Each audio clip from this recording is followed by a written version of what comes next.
welcome back. Hey. Hi. We hope you're doing well. Yes. We just got back from Virginia. It was quite the experience. It was. Yeah, and Virginia is our hometown, so we were down there for a week visiting family and friends. It was very nice for the most part. There were some, parts at the beginning, trying to adjust to our hometown again. But we're back and we are excited to film this podcast with you. Mm-hmm. We're refreshed. I think I am at least. And yeah, so it should be a fun one. We're actually switching it up a bit today, and we're actually going to do a Christmas podcast series this month. Mm-hmm. And it's going to be focused on, the different countries all around the world, but how they celebrate Christmas. Exactly. But Tiffany today has the origin of Christmas for you.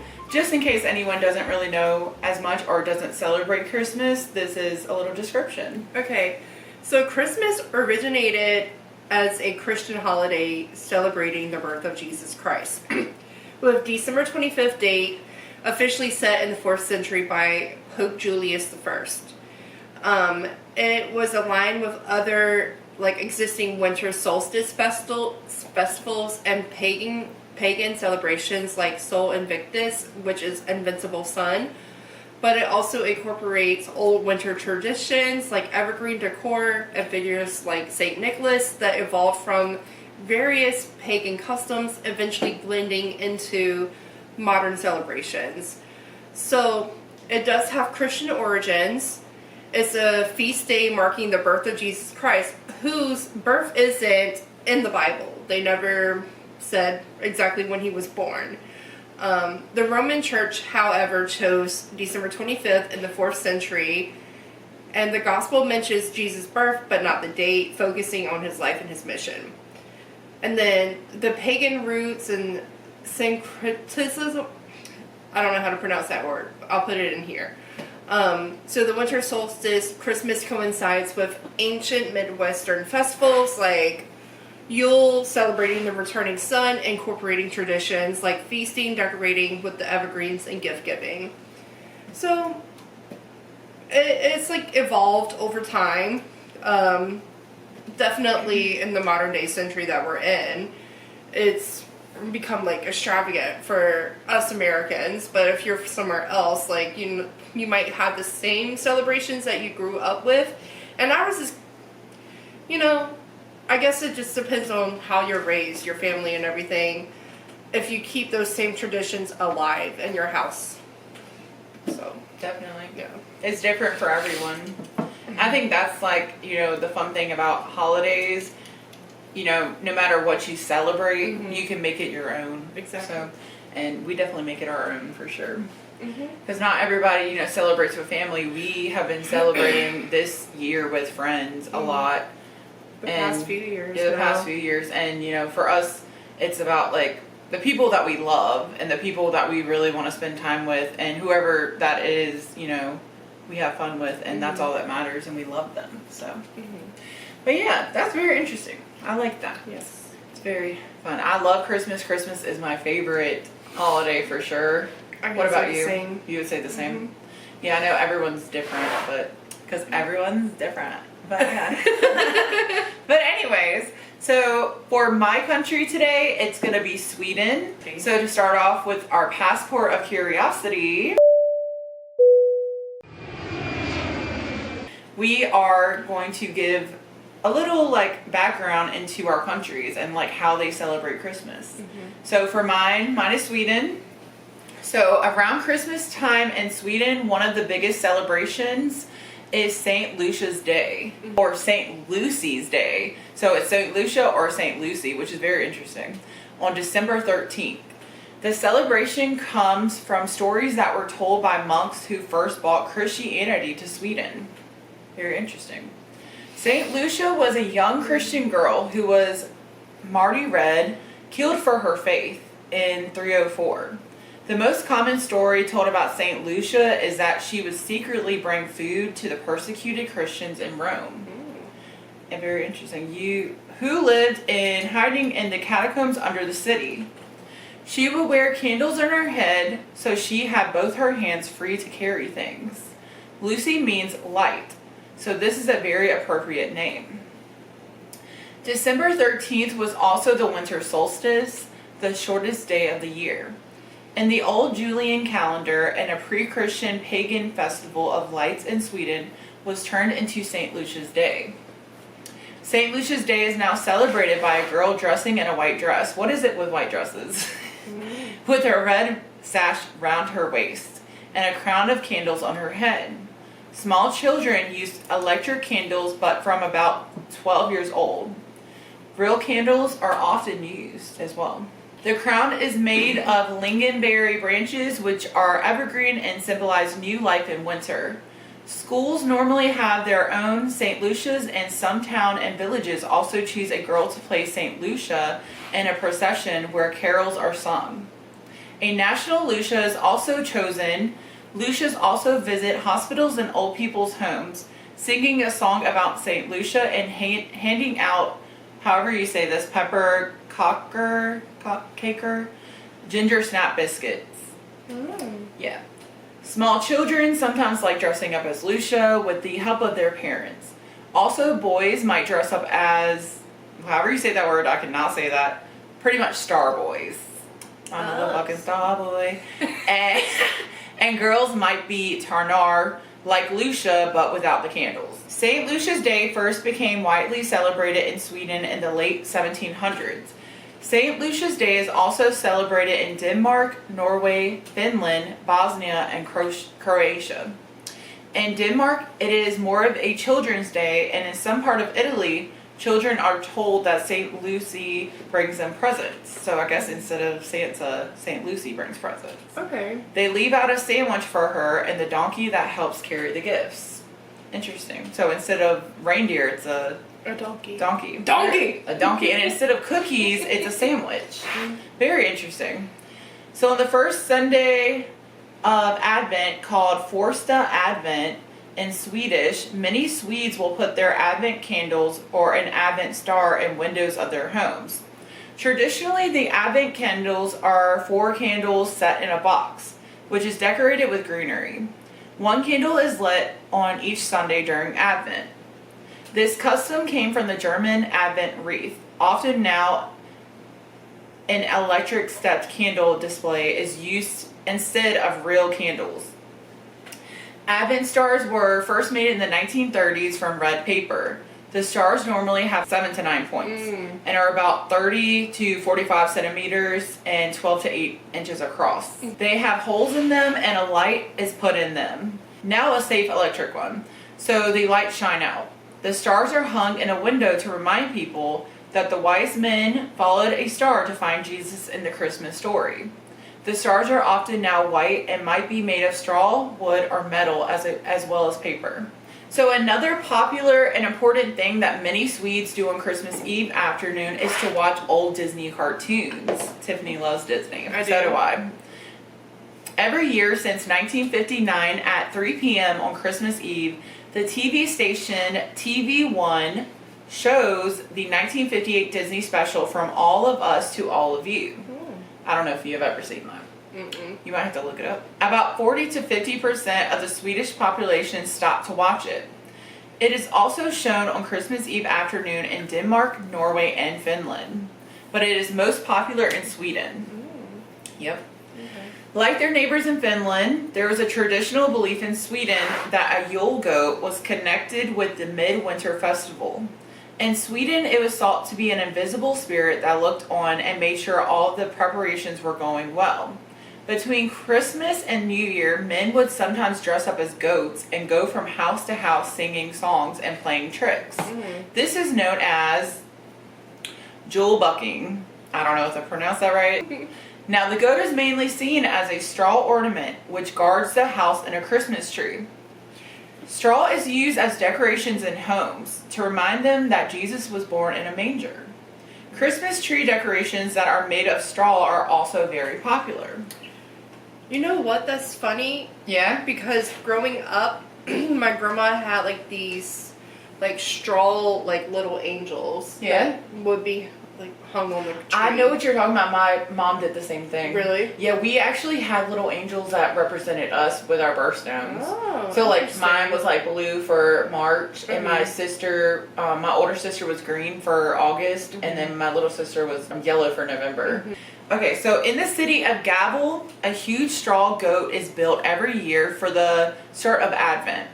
It is 13 meters, 43 feet tall, and takes 2 days to put up. It is a large metal structure on the inside, and it is covered with straw. The tradition started in 1966. The first Gavel Yule goat was burnt down on New Year's Eve, 1996, and ever since it's been the target for vandals. Mm-hmm. In its 50-year history, it's only survived throughout the Christmas and New Year period about 15 times. In 2016, its 50th year, it was burnt down in less than 2 days. In Sweden, presents are brought by Santa, who's known as tomten, that's how you say it, I guess, Okay. or by the tomte, which are Christmas gnomes. Tomte are also sometimes called Nisar, which are male elves or gnomes, or Nissor, which are female gnomes or elves. In Sweden, a popular candy/sweet at Christmas time is juleskum, which is a soft marshmallow type of candy which tastes like strawberry and is shaped like tomten.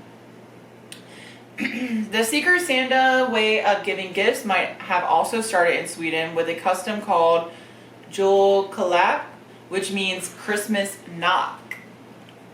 Several hundred years ago, there was a tradition where you would knock on the door of a friend or neighbor and then leave a small gift, often made from straw or wood. Behind on the doorstep, the gift would have a little motto/riddle with it to help people work out who had left the gift. So it's like a mystery gift. That's kind of okay. cute. I like that. Gift exchange games like White Elephant, which we are actually doing, Mhm. are also played in Sweden. The end of Christmas in Sweden is on January 13th, 20 days after Christmas, which is called 20th Day Nuts.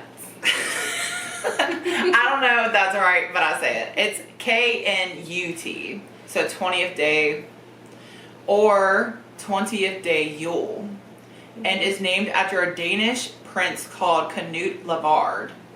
On that word, it's traditional that the Christmas tree is taken down and leftover cookies and sweets are eaten. So that was the end of my little background of Sweden and how they celebrate Christmas. Now we're going to move on to Tiffany's.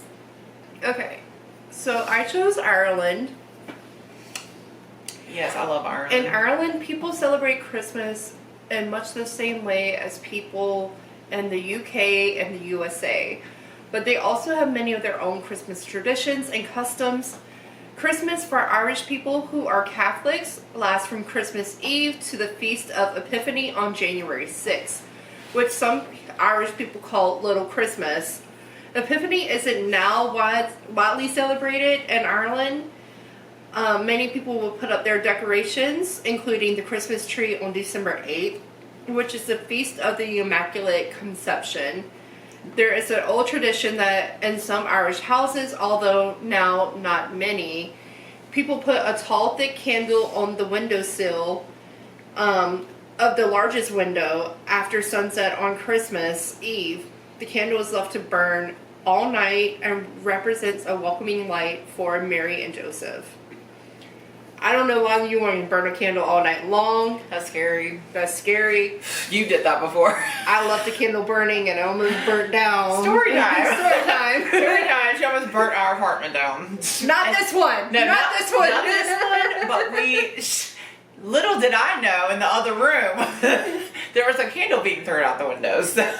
Because, it happens. Not this one. Tiffany falls asleep very easily. If you know her, and she could fall asleep at a dime. Sorry. No, it's very funny. It's part of your personality, but it's so funny that you'll be talking to her, and then all of a sudden, you'll be like saying, "Hey, Tiffany, how do you feel about this?" And then she's like, I'm like, girl, you asleep that quick. Me, on the other hand, I'm a polar opposite of her. I'll be awake for 2 hours trying to fall asleep. So that's the difference between me and you. I just like my sleep that I can go to sleep whenever. I wish. I really wish.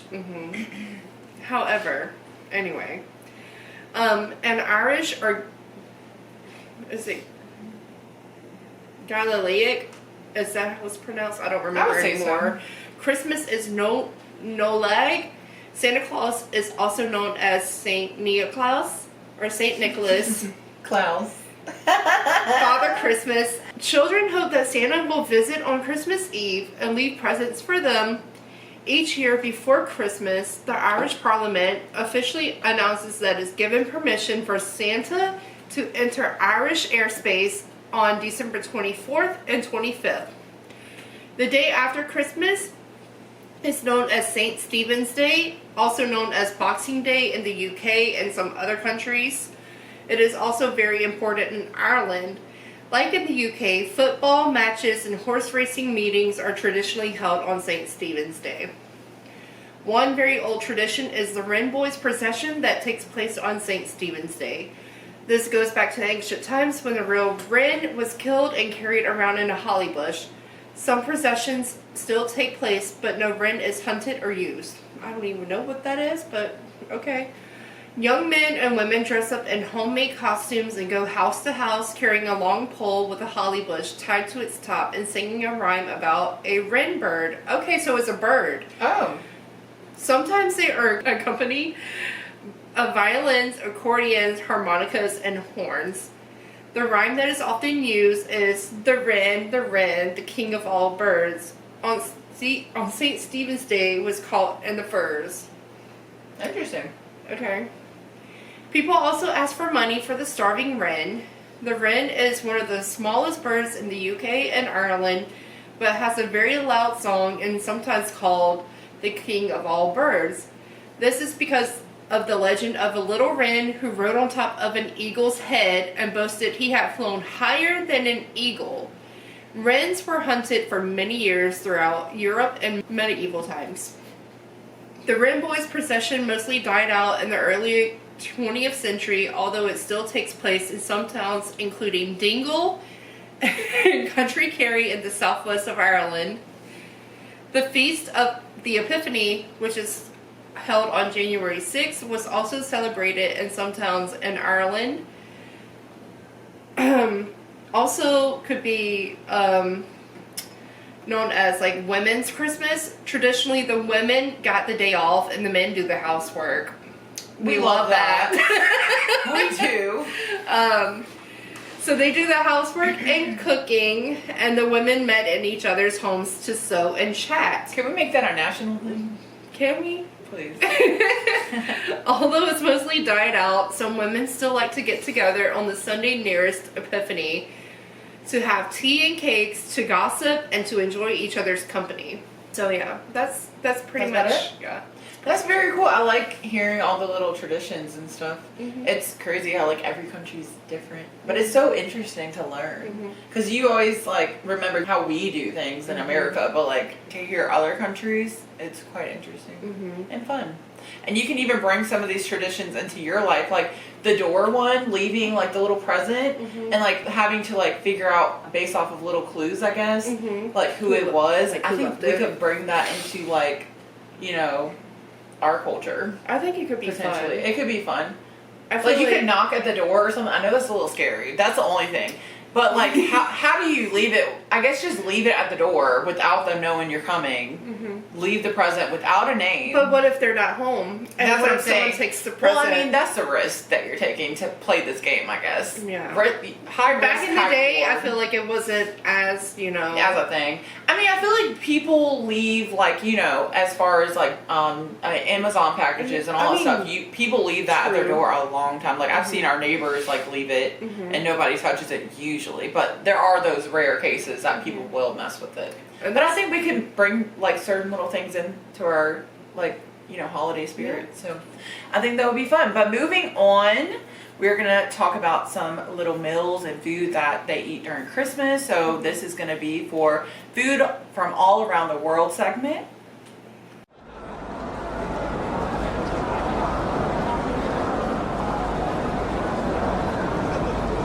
My first one is going to be called Jansen's Temptation. So it's going to be a creamy potato and anchovy casserole baked until golden. and then this is gonna be what it looks like. It's gonna kind of look like mashed potatoes when you see it on the screen, but it's got something like, I guess, anchovies on it, and it's baked into golden. So like, I would eat the potato part, but the anchovies. But if it's mixed in, hell no. Yeah, if it's mixed in, oh heck no. Because when I was a kid, but it's funny. Yeah, it's kind of funny to you, but it's not funny to me because I'm a picky eater, just like my sister and my younger sister. And she had the same situation. I'm pretty sure that happened to her.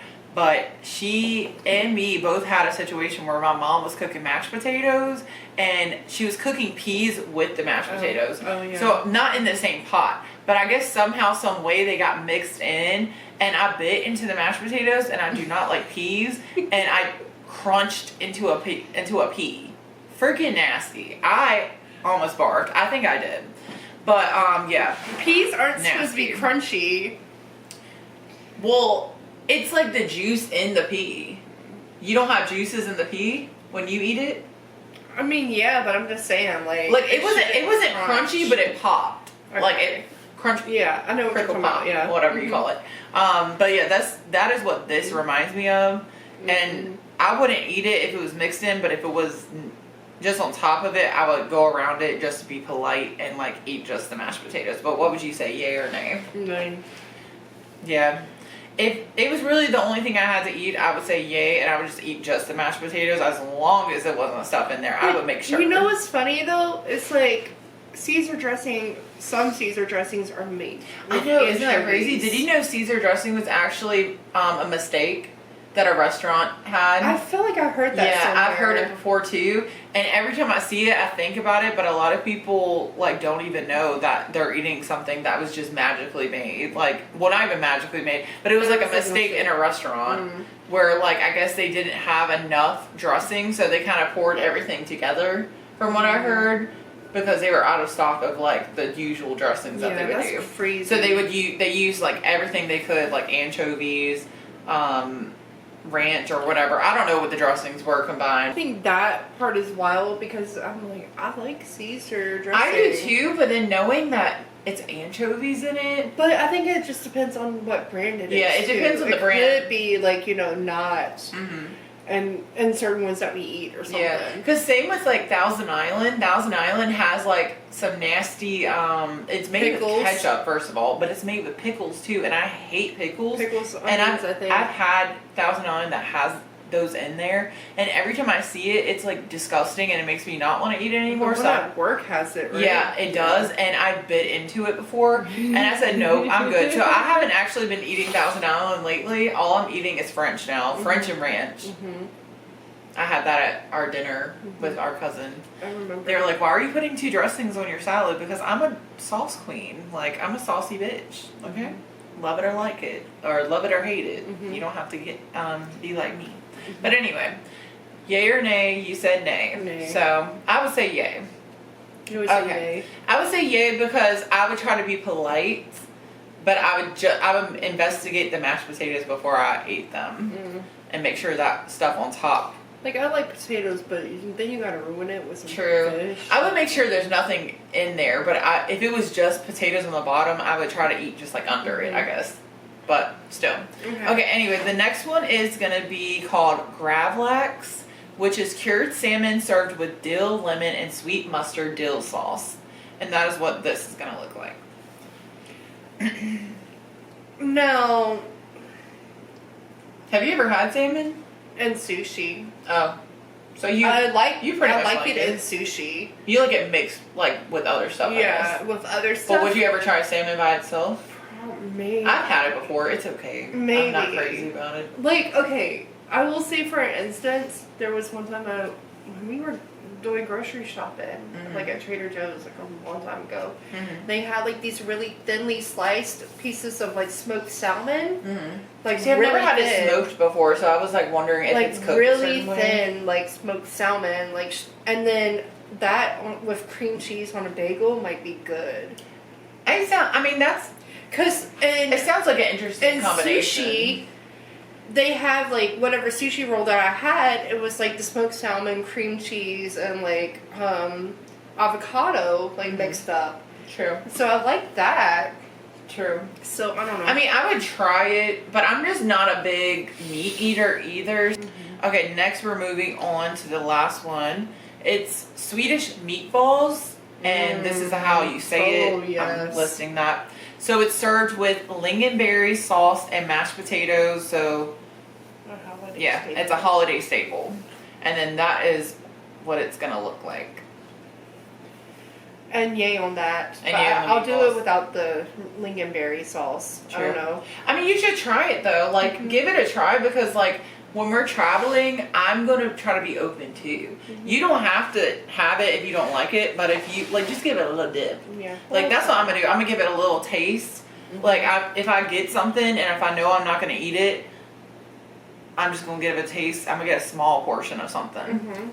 But yeah, I think it's good to be adventurous. I probably would say nay to the meatballs and the salmon because I'm like picky. But the first one, I would just eat the mashed potatoes. Okay. But yeah, moving on to yours. So, one of mine is going to be roast turkey. Ooh. It's a festive staple, typically prepared with a classic stuffing of sage, onion, sausage, breadcrumbs, and is basted and covered with bacon or a butter-soaked muslin to keep it moist. Often cooked with a 2-stage oven temperature, high start then lower, always rested before carving, using local ingredients like Irish butter, herbs, and cider for flavor. Interesting. It looks good. It's So I've never had turkey But that's good, but that oh my god, butter my biscuits, honey. it looks That looks so good. good. I would eat that. Me That looks too. good. It looks like it's seasoned properly. I'm a seasoned queen. You better make sure that turkey look good. That kind It of looks like a looks chicken. so good. It looked good. I would try it. That's a yay for me. And then they That looks have like delicious. Ooh, the is that like ham. the ham? I've always wanted to try that. Mhm. I think like they showed it on like the Grinch once, and I was like, ooh, I want to try that. No, hold up. Let me see where's That looked that. My mouth is watering. I'm a little hungry. Me too. We have an Irish glazed ham with cloves and involves studding a pre-cooked ham with whole cloves in a diamond pattern, then baking it with a sweet, tangy glaze made from ingredients like brown sugar, mustard, honey, and fruit juice. Often orange or pineapple to create a festive caramelized centerpiece using whiskey for extra flavor in the glaze. Whiskey, that sounds good. Mm-hmm. The pineapple too. Ooh, that would be an interesting combination with it. So I would that's why I was definitely like- say yay. And I love cloves. The topping on it too, it looks very It's like cloves. cooked. Okay, what is cloves again? Is that onion? No, clove Or is like garlic? it's not garlic. Think more like cinnamon. It's like spice. Really? Okay, It's like a spice. that sounds good to me. I would try Yeah. that. If you cooked it that way, yeah, I would eat that for sure. And, And, like, the the pineapple glaze juice, on it. that Oh. would give you like a salty and a sweet type Oh, of yes. like combination. I love that. Because then I get if you know me, I do orders when it comes to my food. She does. Salty, sweet, then sour, then repeat. Then If I don't do it in that order, I get very upset. It's just how the way I am. Don't ask why. But basically, I would get salty and sweet in just one. You know how we have like our little like fruit cake or whatever? Ooh, that's interesting. Rich, dense spice cake packed with dried fruits like currants, raisins, sultanas, and candied peel, like an orange peel, I'm assuming. Fed with brandy or rum for weeks or months, then covered in marzipan and stiff white royal icing or fondant. Often decorated with festive holly or snow scenes. Interesting. Yes. If I warmed up fruitcake, I probably would eat it, but it's always cold and I think it's kind of nasty. But I would give that one a try, so I'll say yay. And then the last one is going to be an Irish Christmas pudding. It's a rich, dense, steamed dessert made from dried fruits, spices, butter, breadcrumbs, and a generous amount of alcohol like Guinness or Irish whiskey. So, Interesting. and that's the picture I had for So it. it's a plum pudding. Basically, that's Interesting. what it says. I would try it. I would try most sweets. I mean, it looks very different from what I've ever had before, so me I would too. try it. So yay. Yeah. Interesting. I think I Okay. would try all of it just once. Just to give it a try. I think it's good But to be open. as far as like the turkey and the ham, I feel like that's kind of a traditional thing that we do. Some of it is from the United Americanized, States, yeah. but like other stuff is, from other countries. Mm-hmm. But I think it's good to be open about everything because it helps you expand your horizons. But anyway, moving on to Lost in Translation. Bonjour! My first Christmas saying is God Jul with an exclamation mark. I'm going to list that above for you. It's Merry Christmas. So the second one is God Jul. I'm going to try to pronounce this. Ak Got Neat R, which is Merry Christmas and Happy New Year. And then my last one, Ha en Rigtigt Mysik Jul. Have a really cozy Christmas in Sweden. Alrighty. Okay. Yeah, we don't know these languages. It's just part of our little thing. So you can learn something new. We're learning as we go. How they say Happy Christmas or Merry Christmas, and it's no lag, shona do it. And there's the go mer to and nolig, meaning may you spend and enjoy the Christmas season. This word right here, I will butcher this. I'm not gonna say it. Yeah, sometimes it's okay not to say. It's a lot. Meaning, may God bless you this Christmas. Okay. So, pronunciation is go, mayan ni di egwich o on nulig shu.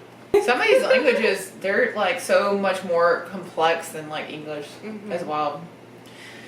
But yeah, so that was our 3 segments for today for our Christmas series. Christmas from all around the world. We hope you enjoyed our podcast today.